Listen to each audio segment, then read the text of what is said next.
If you watched my video last week, you would have seen the reason behind what most people in Bihar are saying, that NDA has the edge in the state. But less than a week before we know whether Chief Minister Nitish Kumar gets the phenomenal achievement of having a fifth term in the state, there is something else that's making me very curious. Why is the Bharatiya Janata Party worried about a man called Prashant Kishor and his Jan Suraaj party? Why is it that after the first phase record voting, there is greater talk about the role he has played? I tried to find out.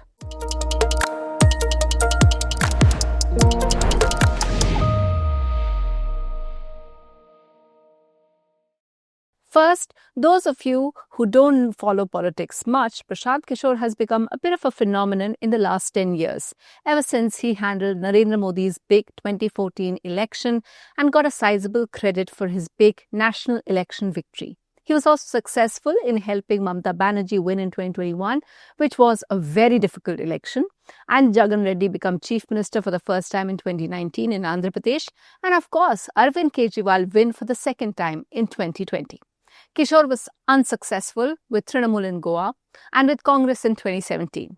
But of course, when someone who seems to know a fair bit about winning elections becomes a politician himself, everybody sits up and notices.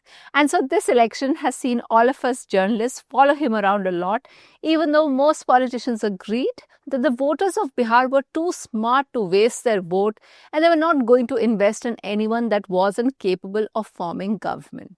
So many voters told my colleagues who were travelling that PK, as he's called, had an attractive plan, but it wasn't ready for fruition just yet.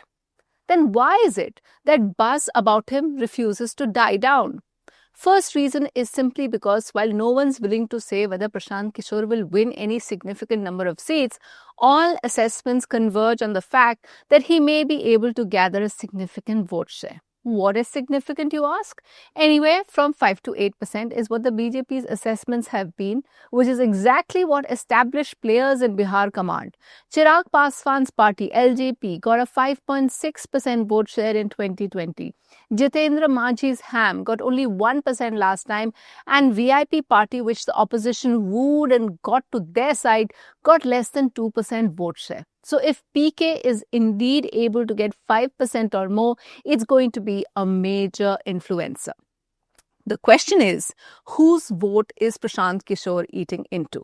When the Bihar campaign started, you heard him being referred to as BJP's B team, something that Asaduddin Owaisi's AIMIM gets called a lot. The idea is that just like AIMIM is a critic of the government, he grabs the anti-BJP vote but eats into the main opposition, the Mahagathbandhan.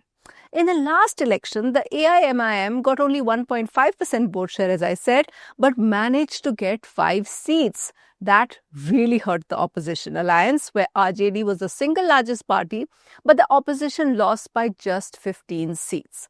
So, will PK do the same kind of damage this time?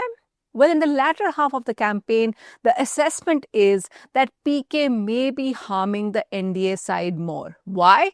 One, his appeal is to the more urban voters. Prashant Kishor talks about a new kind of politics, with professionals joining his ranks.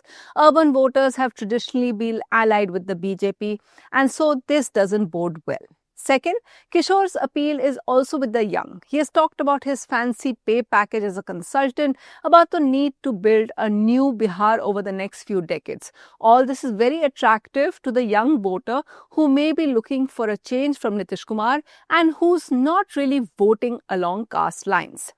BJP's party managers have since 2024 been worried about the first-time voters' dwindling interest. We saw them trying to stem it with schemes like the apprenticeship scheme of the Skill Ministry, but Prashant Kishor's party and the opposition is now out to get Gen Z in a big way.